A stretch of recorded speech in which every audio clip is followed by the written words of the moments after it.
Hey Red Sox fans, Don Hewitt here. It's Monday, June 6th. The Red Sox have a day off today and they're traveling to San Francisco. Hopefully we do well in the two games there and the three games in Minnesota before we come back home. But everybody's talking about the pitching staff, and I've done Dave Dombrowski's work for him, and I have a trade.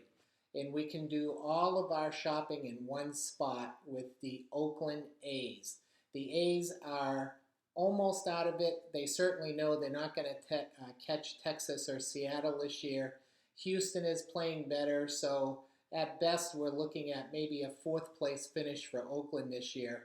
And they have some parts that would certainly help us. So from Oakland, I would trade for Rich Hill and Sonny Gray. Sonny Gray just came back off the disabled list and pitched well. Those would be two starters we could add to our rotation. In addition, from their bullpen, I would grab Ryan Madson and Sean Doolittle. I believe Doolittle's a lefty, so that would help us with our lefty situation out of the bullpen. So from Oakland, four pitchers, Rich Hill, Sonny Gray, Ryan Madson, and Sean Doolittle. Now you ask, who would we give up? Well, I would certainly give up Clay Buchholz and eat a bunch of his money. He basically is on a one-year contract. There's an option for $13 million next year, which Oakland can certainly refuse if they want to. So Buchholz would be one of the starters to go. And I would also have them take Joe Kelly. Again, a young guy with a great arm. Maybe they can straighten him out, and he might be an effective starting pitcher for them. In addition to those two starters, I would take two of the relievers we have currently in Pawtucket. That would be Anthony Vivaro, who has major league experience with the Braves and with the Red Sox, and also Noe Ramirez, who just went back down to Pawtucket.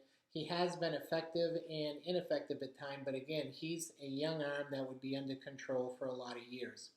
So those would be the four pitchers from the Red Sox that I would send over there. In addition, to sweeten the pot for Oakland, Oakland, according to their website, is looking for outfielders. So I would give them Rusney Castillo and Alan Craig and eat a bunch of money on both of those contracts. I know the Red Sox are a little short on outfielders right now, but as soon as Brock Holt returns, he can take over in left field. The guy playing there now, Chris Young, he can certainly start for a week or so without killing himself out there. And we could always bring up Bryce Brents or really anybody from Pawtucket to fill in left field. For that matter, you could even put Travis Shaw out there and put Marco Hernandez at third if you needed to for a week or two. So I'm not too worried about the left field situation. So in essence, I'm looking at a 6-player deal going to Oakland and 4 players from Oakland coming back to Boston. I think that's something that's worthwhile. Sonny Gray would certainly be an upgrade. Rich Hill is just defying time at 36. He's on a one-year contract, so there's no big commitment there. And both of those guys could add some innings and maybe some quality innings to the starters. So that's my thought for today. Let me know if you think I'm nuts or not, but I'd love to see them do all their shopping in one spot. Thanks for listening.